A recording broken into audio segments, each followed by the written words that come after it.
Welcome back to another episode of That's Business.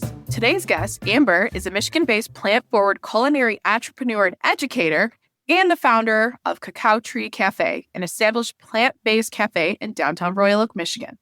Cacao Tree is known for nutrient-dense meals, superfood smoothies, and decadent raw desserts made with thoughtfully sourced ingredients. Amber's been featured in local media and in the documentary Eating You Alive, reflecting her commitment to making plant-forward eating approachable, satisfying, and inclusive. Not only that, Amber is currently developing Herb and Grounds, a community-oriented coffee house concept offering crafted coffee and tea, smoothies, elixirs, and a vegetarian breakfast-forward menu in a welcoming, alcohol-free gathering space. Amber, I can't wait to have this conversation. And for those of you that don't know, Amber is one of my nearest and dearest friends, and thankful for Goldman Sachs for bringing us together. So how are we doing today? Doing amazing because I get to talk to you. And she's the best hype woman in the world, guys. Like, I cannot say this enough. Like, I need a positive reinforcement. Amber's my girl. I want to start, before we get into everything you're working on, Cacao Tree, and all the essence that is you, let's throw it back to childhood. Were you always plant-based, or what did you want to be when you grew up? Perfect 2 questions to weave the story together. I was raised on very processed food, divorced parents, working parents, and not a lot of time. So we ate a lot of fast food, a lot of frozen food. And by the time I was a late adolescent, I had so many issues with my health. I was constantly sick, like literally constantly colds, flus. Do I have mono? Like, what is going on? And I loved school, as you know. I remember my 8th grade year, I had a truancy officer because I had over 30 school day absences. And for me, wanting to go to school and loving to learn, it obviously was an issue. And as I grew into my high school years, I had a couple friends that were vegetarian, vegan. I honestly thought it was completely insane, but I wasn't feeling good. I was kind of coming into my more adulthood, and I'm like, I cannot go on like this. I was tired. I was overweight. I had skin problems. Digestive problems were terrible. I'm going to tell people I was literally walking around with Pepto-Bismol in my purse. Like, I could not leave my house without it. When I jumped into this, it was, I want to try this. And if I feel better in a year, then I'm going to stick with it. Obviously, I stuck with it. And that was in the late 90s. So I've been vegetarian almost 30 years now. And it transformed my life so much. That really changed the trajectory of what I thought my path would be. Which is to your other question. I come from a line of nurses. And so I naturally felt like I wanted to heal people, take care of people, and that I would be a nurse. I'm a girl, be a nurse. But growing up, I was really strong in mathematics. So it was kind of like, no, you should be an engineer or an architect, But I always had this passion for healing and wanting to teach people. Once I changed my diet, I dropped out of college, I stayed in restaurants. I specifically got a job in vegetarian restaurants that could align with my values and give me a platform to really connect with people. And for me, it was not about being vegetarian or vegan. It was not about raw or gluten-free. For me, it was about connecting with where our food comes from really asking, where did this start? And how many steps did it take to get this product to my plate? If something is grown 2,500 miles away, how many hands have to go into that to get that to me? If I buy something in a box and I can't even pronounce all these terms and words, it's like, I like to call them food-like substances because it's not really food, and it's like we're eating this stuff as it is. So it just really transformed my life so much. I just had this passion for teaching people that they really can take control of their health by really implementing basic steps. And we all eat food every day. And as hard as it is and as addicting as it is, the subtle changes that we can make can really make an impact. So I love what I do. That's one thing I know about me is I get to go to work every day and do something that I love. And that's been a huge blessing. Well, and the best thing about you is one of many. It's not your whole personality of like, you should be vegetarian, you should be vegan, and shoving it down people's throats, which you cracked me up. One of our first times meeting of saying, some choice words. I hate when people do this, and this is such bullshit. And why am I going to tell you how to live your life? Like, if you want to learn, I'll teach you. But that's what's so great, because I think a lot of people are almost kind of afraid to feel stupid of just, even just what you just said. You said, how many hands or how long does it take to get to my plate? I mean, that's so simple, but things I guess I never even thought about. And it's so interesting. When you started this journey, I mean, it had to be tough. Do you remember what those first few months, that first year was like, and then making this your lifestyle you live now? Yeah, actually, my first 6 months, I was like, I'm going to stop eating all meat except chicken. So I was like, literally for like 5 or 6 months, like, I'm just going to eat chicken. And then, I was like, okay, I'm going to be vegetarian. And mind you, I know how to cook nothing at this point other than like boxed mac and cheese or, tomato, like ragu or Prego, and like white enriched noodles. I mean, I literally know nothing. A salad, I crack up because I'm like, my salad was iceberg lettuce, probably extra cheese, some bacon, a hard-boiled egg, saturated in ranch dressing, maybe some cucumber. Maybe. That's maybe. I'd be feeling it. Yes, it was very difficult at first.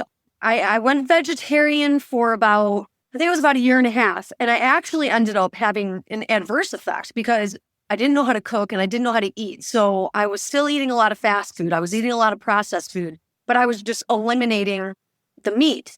And in my mind, I thought, okay, well, if I take the meat out, I got to replace it with something. So that became dairy.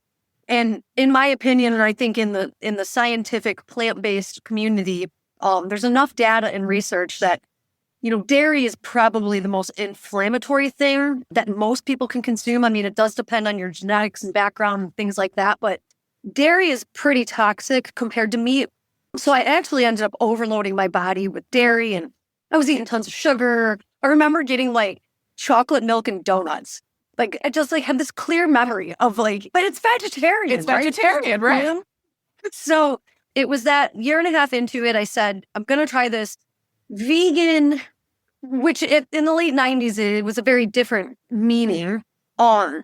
But it more so was, I just wanted to eat real food. I wanted to gravitate towards real food. And at the time, I was actually living in Northern California and Oregon, and in a place where that lifestyle was completely supported. I mean, you could walk to a food co-op and then to a vegetarian restaurant and, the big health food store. There was farmers markets a couple days a week. It was so different already in the 90s there. And at that point, I just really naturally gravitated towards leafy greens, wheatgrass shots, sprouts. I mean, I used to go in this co-op and, it was kind of like a little bit of a nomad hippie, if you will, at the time, living in and out of my van. And so I'm going to this co-op and they had like, the bulk lettuce bag that you would purchase your greens in. So I'd fill that up with greens and sprouts. And then at their little like sandwich bar, they sold little sides of their dressing. And this is when I first like found out about even like tahini and tahini dressing, My family was not very cultured. We did not have, delicious Mediterranean food in my childhood. So I'd never even heard of tahini. And so I'm like, shaking up these bags of salad. And I remember the first time I ever made a smoothie, I had an immersion blender, one of those hand immersion blenders. And I had like a big bowl of like fruit and stuff. And I'm like, yeah, I've heard about these like smoothies, I'm like, no idea what I'm doing. So yeah, it was a challenge. And, it's funny because we forget that 30 years ago, there was not internet like there is now. There was not resources online that you could find recipes, that you could look for, online restaurant menus to see like, oh, is there something I can eat there? You really had to put the effort into it. And I really liked that because, I like the challenge. I like to learn. I like to push myself. And it gave me, I honestly felt like I had a whole new life. There was something there it was always available. I just hadn't tapped into it. And, I'm approaching 50 and I run around my restaurant. I joke that, I could be everybody's mom and I'm running around faster than them. And I say it's the food. I mean, I have plenty of other unhealthy lifestyle choices, but food has really given me a foundation to be high energy, to feel really good, to be able to manage my weight. People look at me and they assume like, oh, you must have a high metabolism. It's like, no, I actually eat a ton of salad and like steamed vegetables, and I don't eat much dairy. I don't drink milk, So it's really served me in many ways. After working in restaurants, when did you decide to finally open Cacao Tree and do your own thing? Because that's a big leap to take. It was. And like you, been in restaurants and hospitality my whole life. I don't have a business degree. That's why Goldman Sachs was just such a blessing, because it did give me tools I wasn't familiar with. I worked in restaurants my whole life. I worked at Inn Season. For those of you who are not from Metro Detroit, Inn Season Café had opened in 1981. It was a premier vegetarian restaurant for the time, as you can imagine. So I started working with them in 2000, and I had launched a little catering business out of my home in about 2005, 2006, and that we named Caraway Cafe. And, I was just kind of hustling. I didn't have any money. I was like, I just held this vision for years. Like, if I work hard enough and I hold true to what I believe, and I just keep trusting the process, that it will manifest. And girl, did it ever, because it was just a sequence of events, which I won't go, we don't have time for those, but it was wild. I mean, talk about like serendipitous. In one night, I went from, I was managing the restaurant and working, and I went down to the local smoothie juice bar, and I was on a detox. I ended up buying it the next morning. I didn't know that. Oh my gosh. Yes. So we'll do a detailed story on that one. I mean, flabbergasted, literally opportunity of a lifetime. The owner, she didn't expect to be leaving. I mean, it was like sudden for her, sudden for me. I had known her through the community and doing events, and like, she just couldn't have been happier that it was me. And it was a very different concept. It wasn't vegetarian, and they had like canned soup and stuff, and not to shame that, but I came from Inn Season, which was like everything from scratch, So we came in and we just, did a quick overhaul, deep clean, paint, new seating, new equipment, new menu. And we were open in about 6 weeks, if that. And I made a lot of mistakes along the way, I mean, it's just on and on. It took me years to really figure out what was doing, to not be in that, hamster wheel of the owner, because I'm a working owner. That was always my struggle. It's like, I'm born and raised in hospitality. This is what I know. This is who I am. Like, I run around, I wash dishes. Like, I don't care if I got to clean a bathroom, fix a toilet. Like, you just do it, And anyone who's been in hospitality, like, you get that mind shift. It's like, boom, boom, boom, boom, boom. You've got 50 things at once. It's all happening. It's so crazy how it becomes so orchestrated in insanity. It's like organized chaos in restaurants. And yeah, I've grown, and, I opened a place in Shelby. I had the clean plate before COVID. I had built up to a commercial kitchen, commissary, catering facility that I lost right at COVID. And so, I've stepped back a little bit. I was able to buy the building that I'm in, and that was like a huge investment and opportunity. And now, emotionally coming out of COVID and all of the changes and everything I've gone through, I'm finally at this point, and Goldman Sachs really helped solidify that. It really helped me shift my mindset. So I'm finally at the point where I was ready to pull the plug and open this new business venture. And, I love coffee, and I figure I spend enough money on it, I might as well get the perks of owning a coffee shop. There are cost savings if we think about it in the future. Come on. I mean, I had 3 lattes yesterday. You know what I'm going to say? Yeah, we don't judge here. And something we talk about a lot, you have the business, we have the qualms. Amber and I always trauma bond over, I don't know, I cried yesterday. How are you? I'm like, oh, I sobbed yesterday and wanted to throw my computer through the wall. How are you? Like, it's so real, and you're one of my favorite people because you're honest about the journey. That it's not all sunshines and rainbows, and sometimes it is, and sometimes it's like, why am I doing this, and why didn't I just go get a normal job? And I don't know what a normal job is, but we know. So during those times where you're like, oh my God, I don't want to do this, what kind of makes you keep going and not wanting to give up? Because COVID, clean plate. I mean, you've had multiple situations where it probably would have been easy just say, screw it, I'm done. Yeah. I'm not a religious person, but I'm a very spiritual person. And I do have a very strong faith. And I really try to work on myself, like always taking everything back at the end of the day and reflecting on what can I do differently? What did I do that impacted the people around me? How can I be the best version of myself? And that's not easy. I'm really good at bringing out other people's best version, but it is rough. And, I did go through a pretty dark phase after losing Clean Plate, because Clean Plate, obviously, many people might not know, I lost it unexpectedly due to a lease dispute. And so I lost a thriving business 6.5 years in overnight. I had to move out within 40 days. And so, it's one thing when your business is, struggling. You're mentally preparing for the fact that you're struggling and you have to pivot to make changes to save it. This was just like, boom, slap in the face. I'm losing my business and 16 employees. And, having to be strong through that was one of life's biggest challenges because I needed to hold it together for the team. We were still going to be open for about 35 days. And I just remember that time period of feeling like I have to be last on this one. It's everybody else. I'll have my opportunity to freak out and cry and lose my crap. But right now I need to hold it together. It was hard.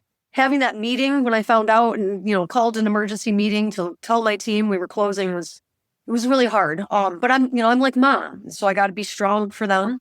But I did go through a pretty severe grieving process with that. And then, COVID hit.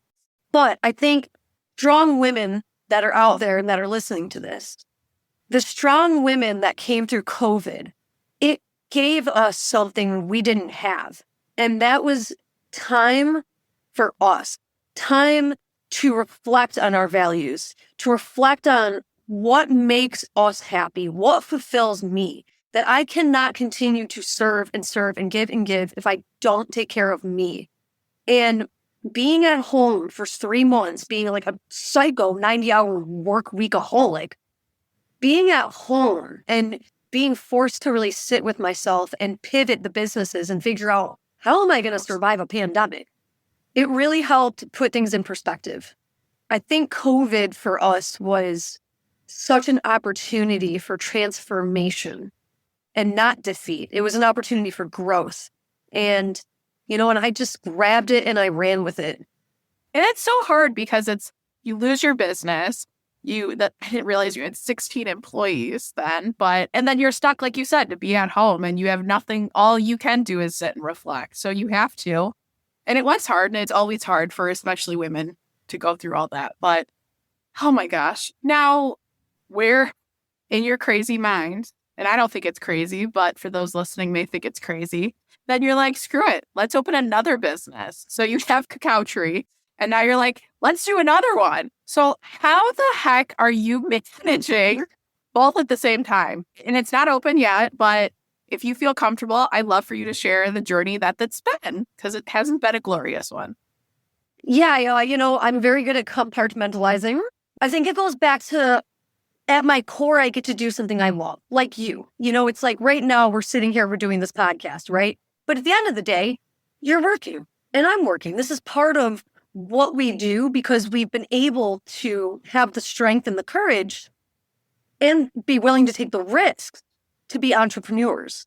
And the reward are these moments. It's that classic saying of it's not about what's at the top of the mountain. It's the journey of getting there. And it's these moments, it's these connections. If you didn't have Resume Rescue, if I didn't have Cacao Tree, we would have possibly never entwined, especially with your nut allergies. So a side story, I wanted nothing more than to try anything and everything at Cacao Tree. I am so allergic to cashews and tree nuts, and that's most of what it is. But I smell everything, and it smells so lovely. And Amber has cooked for me, and it's been phenomenal. But that's our ongoing joke because I can never support her business because I can't eat cashews. But it's so great. Everyone else that can should. Exactly. Yes, be aware of nuts. But yeah, it's really easy to have the motivation, the self-motivation to do work-related tasks. I don't always want to go through my emails, but I don't get up in the morning and feel like, oh, crap, I got to go to work. It's like, oh, sweet. Like, what are we going to do today? And who am I working with? It's just kind of innately in me to be driven to do my work. But with that being said, I mean, from a very young age, have always been self-driven, self-motivated. Great student. Yeah, very good student. I mean, I was president of, student government, of course, and, National Honor Society, all that fun stuff. But I've always been someone that I'm a busybody. I enjoy being able to give and do things. And the work that I do, it truly is helping people, I mean, the people that have come to me over the years, so we've been open 15 years, I can't even tell you the countless stories of people that have come to me years later and said, hey, I took one of your classes, or I saw you, do a presentation at a farmer's market, and you really planted a seed about the food that I eat. And I just want you to know, like, you've changed my life. And in that change of life, it could be someone telling me I no longer have type 2 diabetes. I'm off my heart statin medicine. Like, I'm healing myself. I'm reversing these chronic diseases. And not to mention things, obviously, weight loss, mental health, clarity, on and on and on, the effects of what toxic food can do versus high energy healing food. And when you hear these kind of stories from people, it's like, man, I'm like, when I come home at night, there's days where I am just filled with so much gratitude. And that gratitude gives me energy of like, I just want to keep doing this. It's almost like a natural high, even though it's work. It's like, I get to do things that I feel so good about. And it has led me to so many incredible people. I mean, I think of the people that I've been able to feed, even famous people, that come through town and, they might be on a very specific diet or want like more organic, gluten-free, whatever. They find us and, things like that. It makes me feel special. And people come into town and they say, yeah, I live in California, but I've been literally coming here every time I come to town because you guys just have the best food. It's easy to do what I do in that sense. Well, and it's true. It's like I'd rather be, I think we talked about this before, but I'd rather be annoyed and stressed from my own business than someone else's that I don't care about. So it just goes to show that. It's so true. I know you'll have to come back when we talk about Urban Grounds when we're open, but what are we kind of working on, or what can people expect from that location once it is open in St. Clair Shores? So Urban Grounds will be specialty coffee focused. We will have just your lovely plain old drip coffee, but it will have a full, espresso menu, teas, obviously everything's super high quality, iced refresher beverages. We're also going to have Michigan ice cream, so we'll do milkshakes, and we'll have vegan options, of course, for everything. We're going to feature baked goods, breakfast sandwiches. Everything will be vegetarian, not vegan, so we will have Michigan farm eggs, ideally keeping it with Michigan dairy, all dairy products in general. Which is nice because with the vegan, term and restriction, that comes with resistance. And I really wanted to ensure that these are very different concepts. What you find at Cacao is not what you're going to find at Urban Grounds. It's definitely going to be a new addition to the offerings that we have. And, if you're anywhere on the east side of Detroit, this is something that is really needed over here. I mean, I'm born and raised in St. Clair Shores. I love it. I'm so happy to be back here and to bring this kind of community-centered business. It is so exciting. It is. Now, as we wrap this up, what advice do you have for listeners?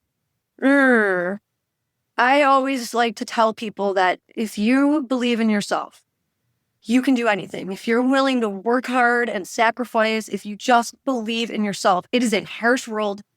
And sometimes it's hard to find other people that believe in us, and that's where we have to come in. Like, I had a lot of lonely times in my childhood, in my adolescence. And, one thing I always knew, it's like, I'm the only one that's always going to be here for me. And if I don't love myself and if I don't push myself, what am I going to get, And I didn't come from money.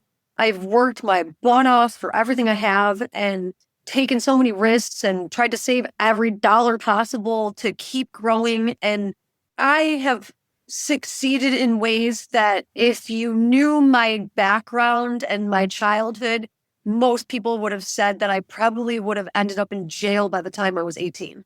Absolutely. So, No, I agree. You are just a ray of sunshine. And if sunshine is a person and just someone that is just like, you're just a girl's girl and you're just a supporter of all. And I'm so blessed that our paths have crossed. So I can't wait to see the new location once it's fully up, because of course I've seen it already. But if you're listening to this, you want to follow Amber's journey, check her out, head to the show notes, and tune in again next week to another episode of That's Business.